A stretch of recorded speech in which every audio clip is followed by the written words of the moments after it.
AQSh prezidenti Donald Trump 91-yilda bir necha million dollarlik qarz botqog'idan qanday chiqib ketganligini aytib berdi.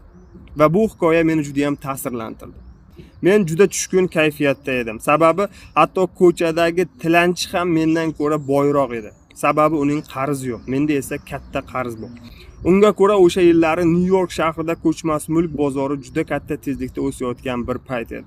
Qarz ustiga qarz olib, o'sha olgan yangi pullarimni ko'chmas mulkka investitsiya qildim va bir necha yildan so'ng men juda katta foyda bilan qarzlarimdan qutulib, juda katta milliardlik kompaniyaga asos soldim. Trump deb nomlangan brend ostida dunyoning bir qancha shaharlarida ko'plab proyektlarni amalga oshirgan, yirik binolarni qurgan. Xususan, Dubay shahrida ham xuddi shu brend ostida yangi proyekt qurilmoqda o'rtoqlar. Men nima demoqchiman? Ko'chmas mulk har doim biz uchun eng xavfsiz va qiyin vaziyatda bizga tirgak bo'ladigan eng asosiy vositalardan biri hisoblanadi. Agar siz ham ko'chmas mulkka investitsiya qilib, yuqori daromad qilishni istasangiz, bizni kuzatishda davom eting. Bu borada sizga foydali ma'lumotlar berishda davom etamiz.